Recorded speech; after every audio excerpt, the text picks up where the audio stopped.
Students आज आम गोटे इम्पोर्टाट नोटिस विषय आलोचना करवा। यही इम्पोर्टाट नोटिस टी कौन? Important notice for applicants seeking admission into PG courses at the state public universities and colleges participating under SAMS for the academic session 2026-27। तमें 2026-27 पीजी कोर्स आम कौन करवा किसी इम्पोर्टाट नोटिस जो देछि से विषय आम आलोचना करवा। इट इज इन सबू स्टूडेंट्स माने जानी रखा उचित जो मैंने पीजी कोर्स करेंगे बा ग्रेजुएशन कंप्लीट कला पर ग्रेजुएशन बा +3 आपण माने कंप्लीट कला पर ये पीजी कोर्स को अप्लाई करेंगे को सेशन 2026-27 सेशन ये जो पीजी कोर्स करिए प्रति वर्ष भली कॉमन पीजी एंट्रांस टेस्ट 2026 हेबो एवं पिला मानकु इंस्ट्रक्शन दिया जाउची फिलअप करिवा पई कॉमन एप्लिकेशन फॉर्म विजिट करिकी कौन ना साम्स पीजी पोर्टाल को विजिट करिकी कॉमन एप्लिकेशन फॉर्म आपण माने फिलअप करिवे आज पर टाइम लाइन्स मेंशन बिलो। ये जो कॉमन एप्लिकेशन फॉर्म फिलअप करिवे से गोटे कॉमन प्रॉस्पेक्टस रही सर्टली आम कहे सीपी यहीटा कौन होती ना एडमिशन गाइडलाइंस गुड़िक आधे रही कि फॉर्म फिलअप करेंगे कौन कौन कौ समय आप डॉक्यूमेंट्स देवा पड़ो कौन ता विषय डिटेल्स रही फॉर एडमिशन कौन कही common prospectus for admission into PG courses is available on the SAMS portal.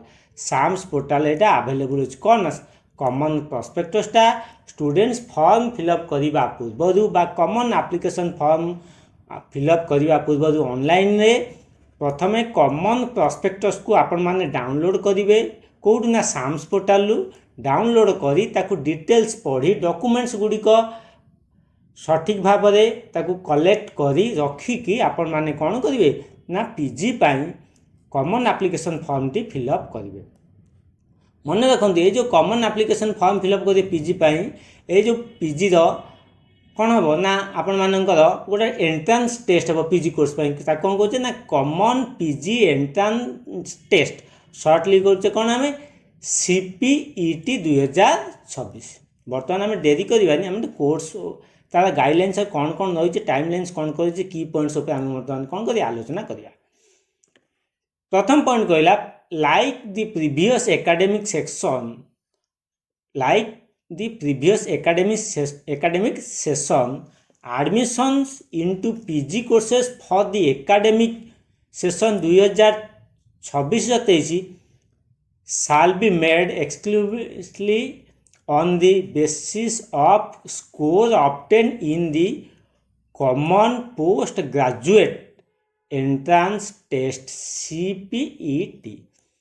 कहला प्रति वर्ष भली जेन प्रीवियस ईयर भली पीजी कोर्स रे एडमिशन करने को हेले कौ सेशन ना 2026-27 सेशन रे आपण मानकु जो common post graduate entrance test रे स्कोर भल करिया पड़ो से स्कोर अनुसार आपण माने सिलेक्शन हेबे। प्रथम पॉइंट आपण माने बुझेले। द्वितीय पॉइंट बोले कौन कहया द्वितीय पॉइंट कहला applicants will have to fill up the common application form shortly आम कौन कहे काप बोली कहे CF by providing their personal details address educational qualifications and other PG admission subject course subject for appearing the CPET 2026 during fill up of the form an applicant may apply for multiple PG course। अच्छा ये गोटे नुआ जिन देला कौन ना multiple PG course पे आपण माने अप्लाई कर परिवे subject to maximum of 3 entrance subjects and 5 PG subjects for applicants based on his or her choice and eligibility आप डिपेंड करी आपण माने कौन करेंगे फॉर्म फिलअप करेंगे। कौन फॉर्म फिलअप करला बेले देवे? Personal detail, address, educational qualifications, PG admission subject देवे एवं एंट्रांस सब्जेक्ट गुड़िक देवे। तृतीय पॉइंट कौन कहला? In the current academic session phase 1 admission will be conducted initially based on the availability of vacant seats. The higher education department may consider conducting phase 2 or spot admissions later only for the left out or fresh applicants. से कहला कौन? जो phase 1 एडमिशनटा हम से quickly जो initially हो एवं availability of जो वैकेंट सीट रही से एडमिशन पर आउ जो रहा वैकेंसी हायर एजुकेशन डिपार्टमेंट से कौन कर फेज 2 आउ spot admission later left out students मानक से कौन कला तार कंडक्टिंग कर मैं कनसीडर कर। नेक्स्ट कहला कौन? 4 नंबर पॉइंट देखिए कौन कहला? Applicants who got selected and take admission during the phase 1 admission process any of the rounds in any subjects at any higher education institutions will not eligible to participate in further phase round of admission process। से कहला जदि गोटे student admission कर जाइए कौन phase 1 admission रे तापर जो फेज 1 जेकोसी round first round second round जेकोसी राउंड हो तापर से कौन एडमिशन कर सारा कौन फेज राउंड रे आउ पार्टिसिपेट कर कारण से जो सीट गुड़िक रहीगला सी तापर लेफ्ट आउट बा फ्रेश स्टूडेंट्स मानू से माने देवे। 4 नंबर पॉइंट सरीगला। 5 नंबर पॉइंट आसवा कौन कहला? ये जो 5 नंबर पॉइंट कहला ये जो वैकेंसी सीट गुड़िक रहीगला सी कौन ना लेफ्ट आउट स्टूडेंट्स मानक who have not been admitted in any of the higher education institutions in phase 1 admission process will be allowed to participate in the further phase व future phase round of admission process. बुझीगला? से जोटा रहीगला तापर जो सब vacant post रहीगला बा vacant seat गुड़िक रहीगला से तापर जो पिला माने लेफ्ट आउट स्टूडेंट्स माने रहिले जो माने एडमिशन करना से मानू दिज्व किंतु फेज 1 जो माने एडमिशन करदे ताकू आउ नेक्स्ट राउंड बा नेक्स्ट फेज को आउ अलाउ करा जीवनी पार्टिसिपेट करबा पाई। यापर देखिया 6 नंबर पॉइंट कौन कहला?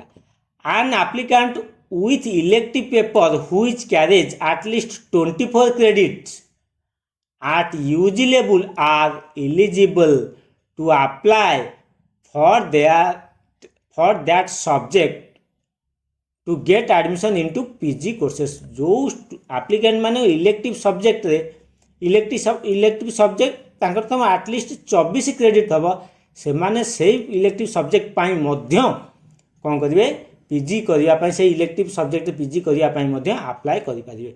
जदि एप्लिकेंट इनकरेक्ट डिटेल्स देदेची तार मन कर 24 क्रेडिट ना से कौन कला देदेला बा फॉर्म रे अप्लाई करदेला डॉक्यूमेंट्स वेरिफिकेशन समय रे तार candidature will be cancelled. Admission process रे डॉक्यूमेंट वेरिफिकेशन समय से कैंसल हो।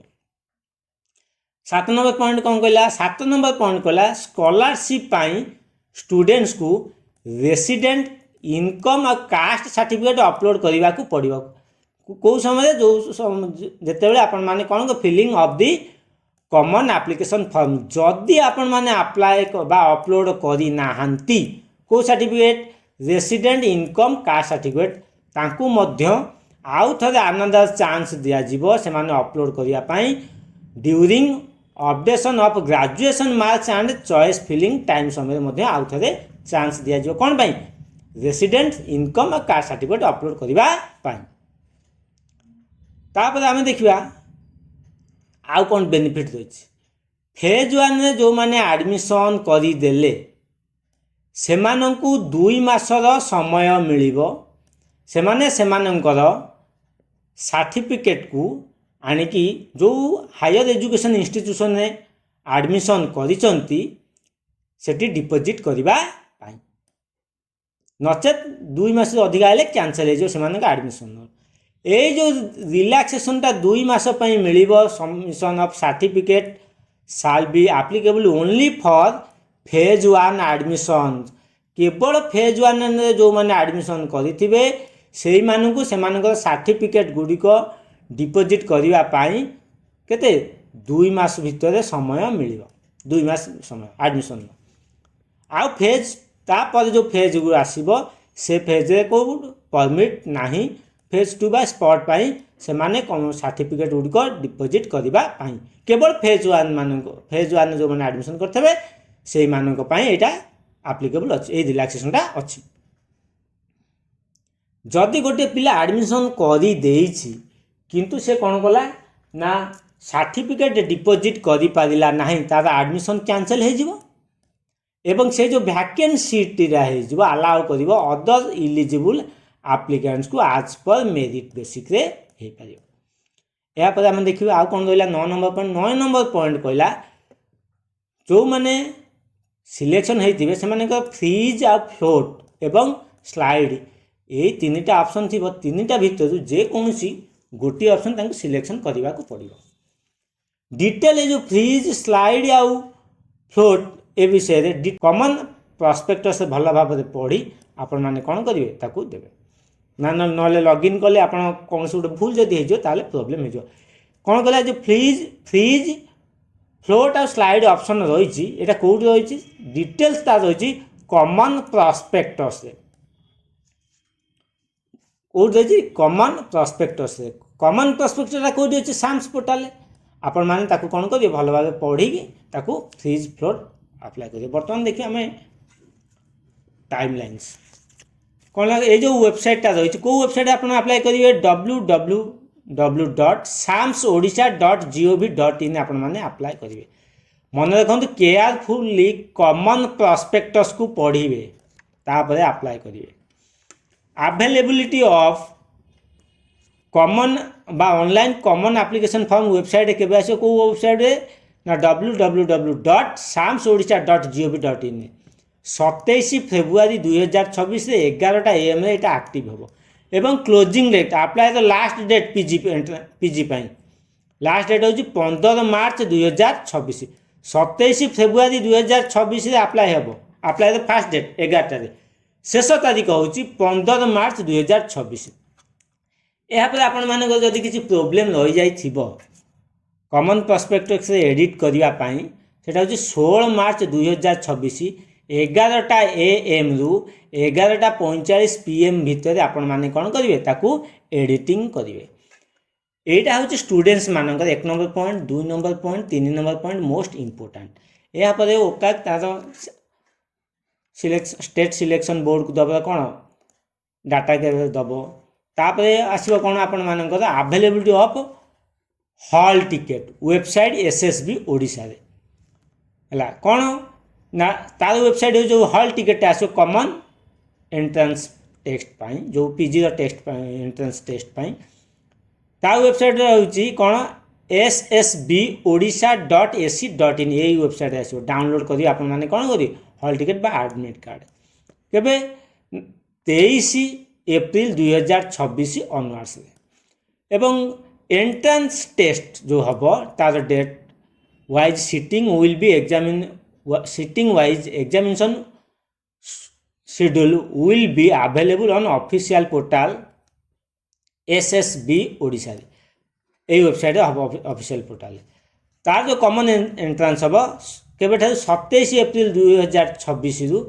10 मई 2026 एवं तार आंसर की है प्रोविजनल आंसर की जो होस्टिंग हम वेबसाइट रे को डेट रे 11 मई 2026 यापर आपण माने कौन करेंगे रिसीविंग ऑब्जेक्शन जदि किसी भूल भाल रही जाए आप किसी ऑब्जेक्शन करने को चाहते से साम्स पोर्टाल करेंगे पेइंग करी नॉन रिफंडेबल प्रोसेस अमाउंट 200 टंका इच क्वेश्चन है इच क्वेश्चन चैलेंज्ड से 12 मई 2026 रु 14 मई 2026 यापर हूँ submission of objections to the provisional answer key data to SSB Odisha by ओकाक से तार डेट हूँ 18 मई 2026 यापर hosting of revise answer key by SSB Odisha on its official portal handing over the entrance marks to OCAC by SSB Odisha, publication of subject wise and state wide merit list, updation of graduation equivalent marks, choice filling ये सब जिनस गुड़िक से जो data से कौन कर पर notification कर dates will be notified by higher education department letter आपण मानकर जदि किसी प्रोब्लेम रही जाउची गोटे टोल फ्री नंबर अच्छी 155535 एवं 1800345670 आज आपण माने कौन करेंगे कॉल करेंगे स्टूडेंट्स आपण मानक मन थो पीजी मुझे अप्लाई करी ग्रेजुएशन कंप्लीट होता आवश्यक किंतु मन रखु जो माने 5th सेमिस्टर परीक्षा दे देचंती 6th सेमिस्टर परीक्षा देबे से माने अप्लाई करेंगे कौन करेंगे से गोटे ऑप्शन दौची दे आपण माने ग्रेजुएशन कंप्लीट करिसंती ना लास्ट सेमिस्टर को अप्लाई करछंती आपण सेठी अपीयर्ड बोली लिखिबे जदि पास दे दिबो ताले आपण को आपण मार्क का डिटेल मागे जदि अपीयर्ड रखिबे सिलेक्शन करिवे ताले आपण को पर रिजल्ट बाहरला पर